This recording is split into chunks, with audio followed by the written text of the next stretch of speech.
Welcome back, students.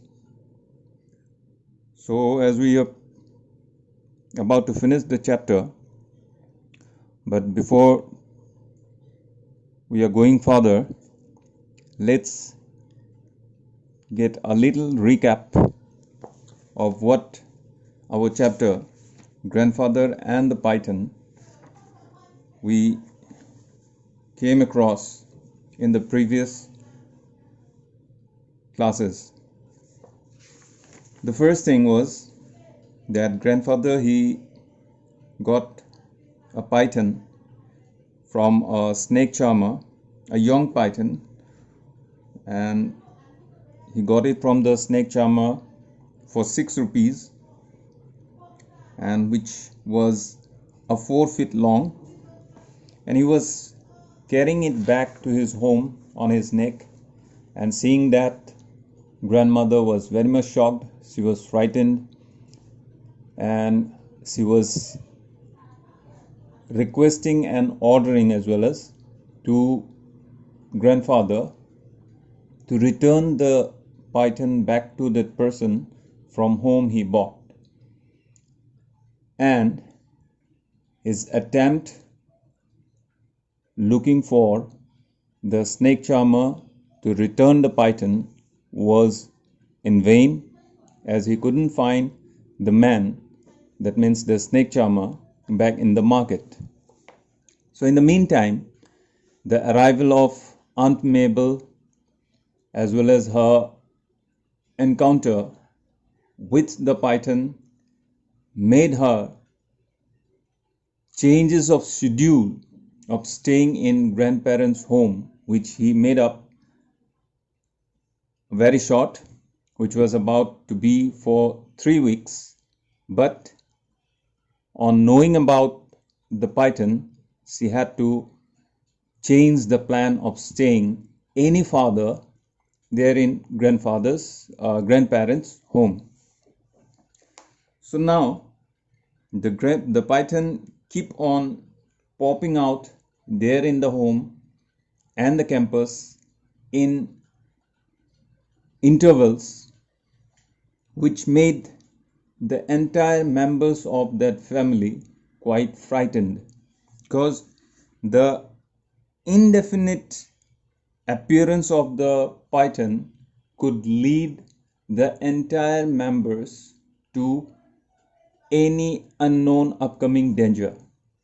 So because of that, they made a plan, which in later part of the story we are going to get to trap the python and set it free somewhere in the forest.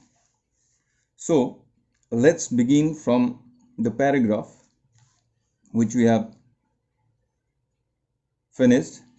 Now the second one, that is, next morning I saw the python curl up on the dressing table, gazing at his reflection in the mirror.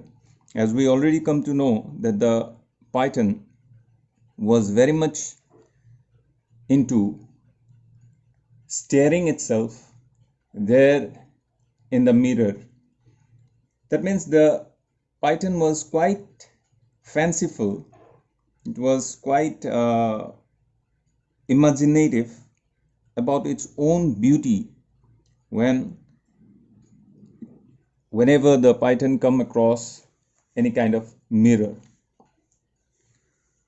I went for grandfather, but by the time we returned, the python had moved elsewhere.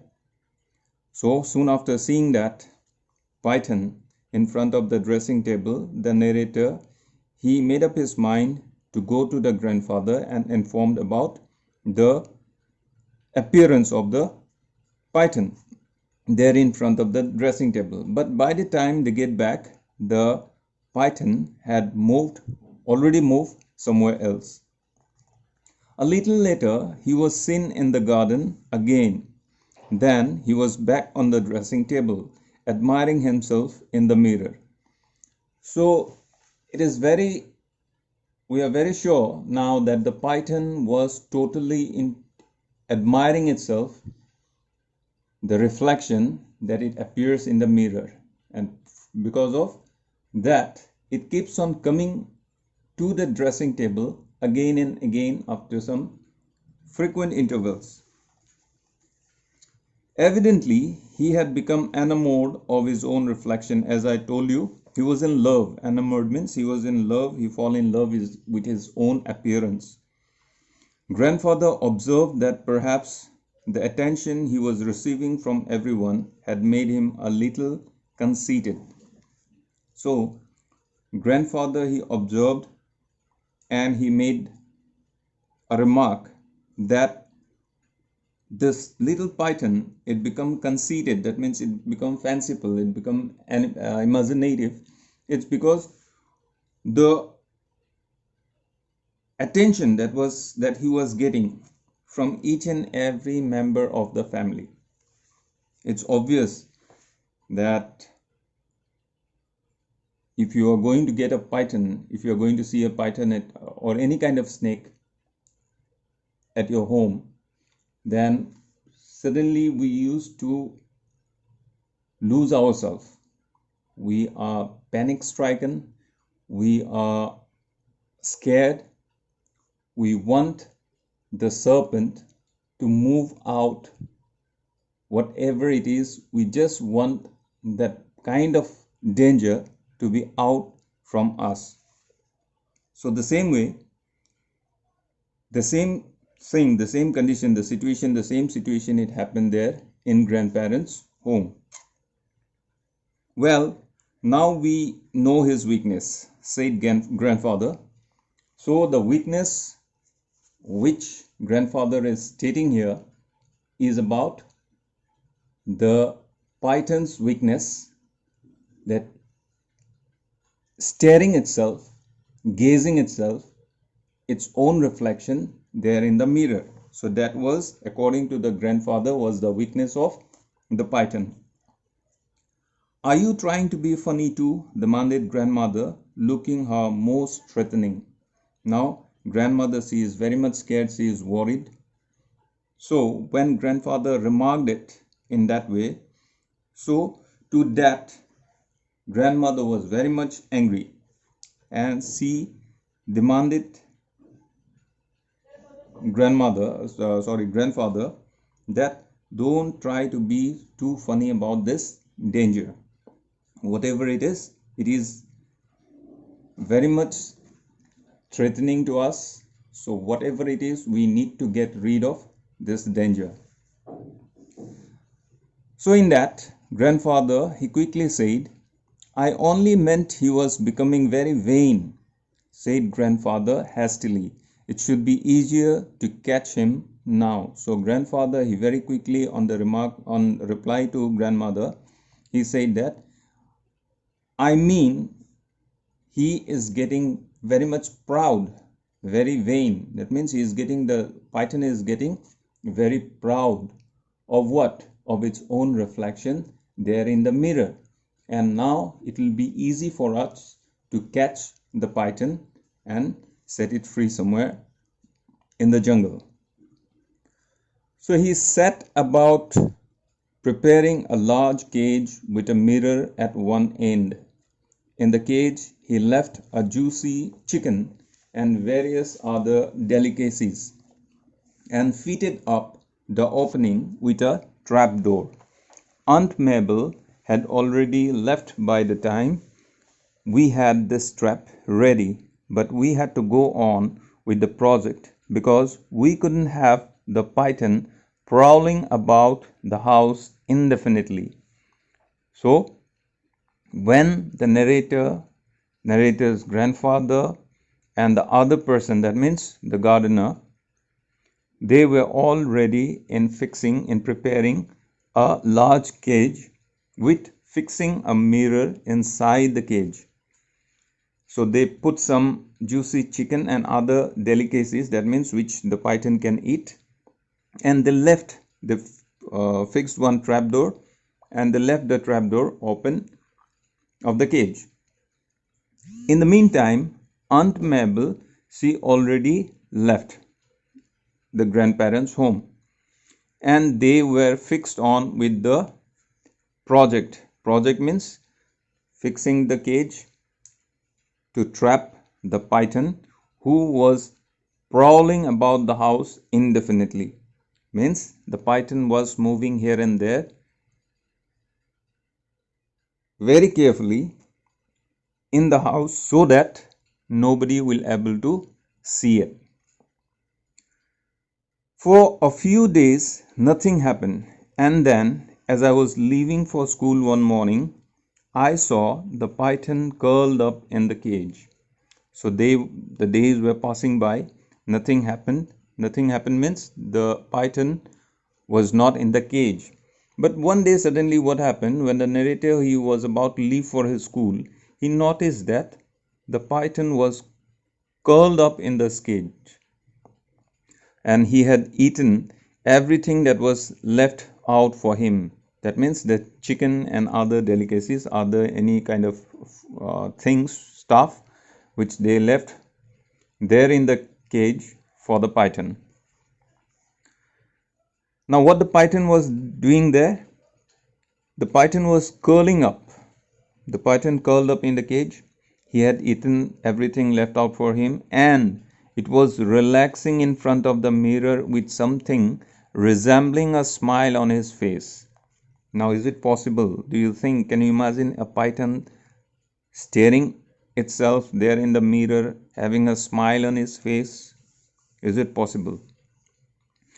So, the narrator here means to say that smile, if you can imagine a python smiling, that means here the python was very much into its own reflection.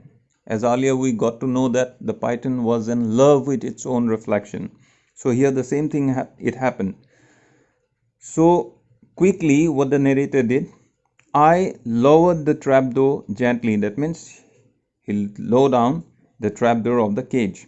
But the python took no notice. He was rapturous over his handsome reflection. The python didn't notice that the narrator locked the trapdoor, and it was nothing for the python.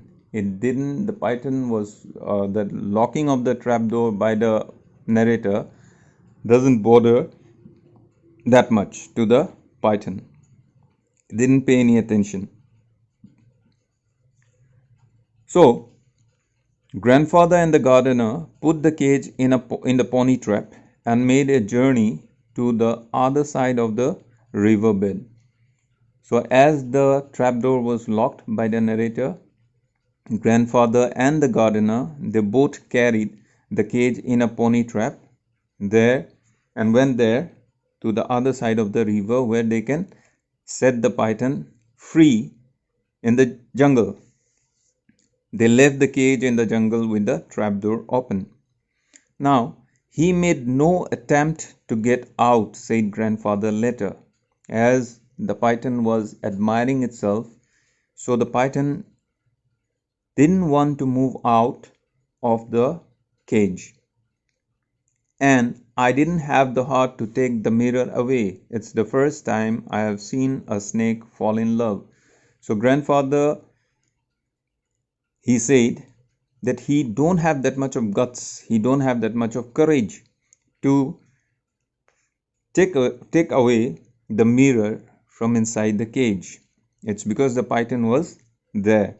So they noticed that for the first time in their life, they have noticed that how a python fall in love with its own reflection that it reflects in the mirror.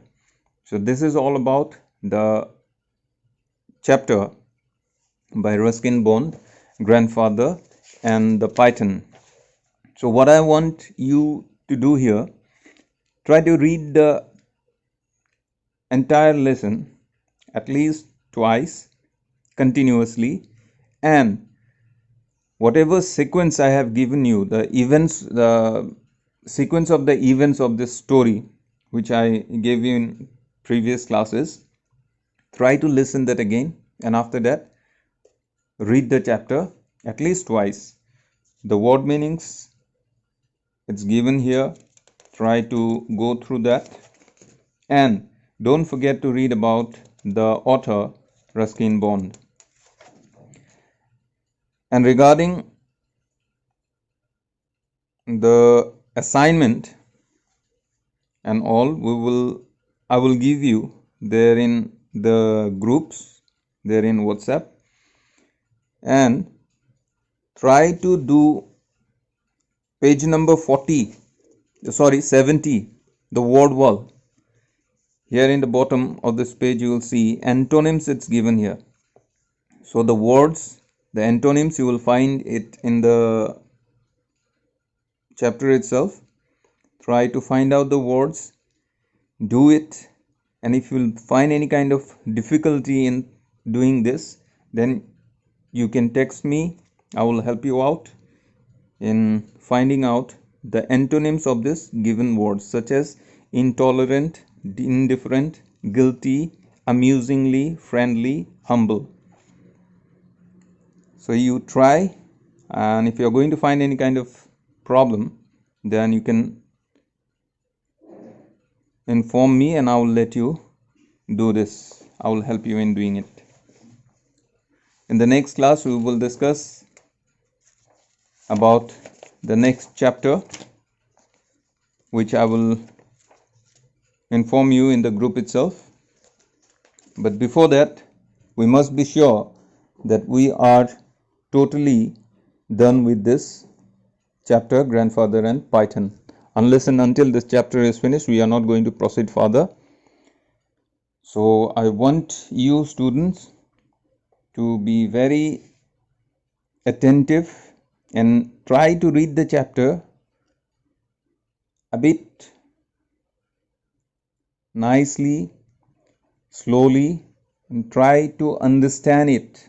For that only I'm asking you, at least try to read this chapter twice. Okay, so for now I will stop here, and remaining whatever we are having we will discuss in the group, and try to let me know if there will be any kind of queries, any kind of doubts regarding this chapter. We will discuss it again as per your queries. Thank you.